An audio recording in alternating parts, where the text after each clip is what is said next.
Hey, good Tuesday morning, another great day to serve the Lord.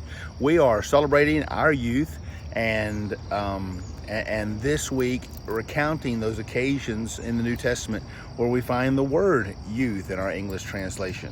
And we shared yesterday that the first occurrence actually occurs 3 times in Matthew, Mark, and Luke. So the fourth occurrence in the New Testament is Paul's testimony before King Agrippa in Acts chapter 26. And he said this, he said, I'm recounting my testimony to you from my youth. You know that from my youth, I was brought up in Jerusalem. I was dedicated to the Lord. I was zealous in serving him, but I was serving him amiss.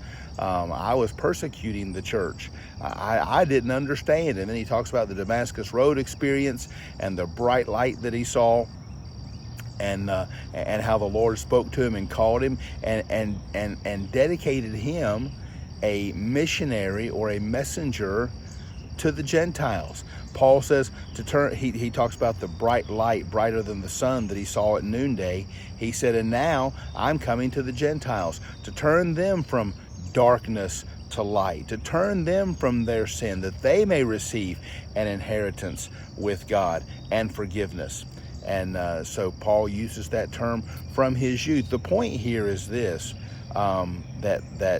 that our testimony goes all the way back to our youth. And I've heard folks in the past say, well, my testimony is not that good because I was brought up in church and I didn't experience many of the sins of the world that many others have experienced. No, that's a great testimony. That's a great testimony that you don't have a lot of regret and that you don't have a lot of issues with your past that you have to deal with because your parents or grandparents or someone influential in your life invested in you. That's a great thing.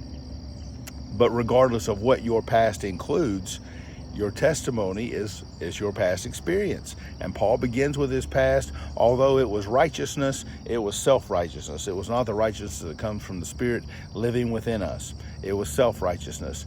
And God in his miraculous way brought Paul to faith. And we can all rejoice at that because we've all benefited from that. Hey, have a great Tuesday. I've got a pastor's breakfast this morning that I'm going to. I hope to attend revival services tonight down at the Central North Carolina Conservative Pastors Network in Robbins, North Carolina, and knocking out some other loose ends around here today, following up on our nominating committee meeting last night. So pray for Tammy Goodson. Met her at the Baptist Hospital yesterday. Reacquainted myself, reconnected with Miss Donna Newsom at Walnut Ridge Assisted Living yesterday. You can remember her in prayer. Remember Miss Ravina Lambeth in prayer. I drove to Walnut Cove and visited her yesterday. And so all of these can use our prayers. And looking forward to Bible study tomorrow, where we will begin studying Christ's prayer in John chapter 17. Hope you have a great day, all for his glory. God bless you.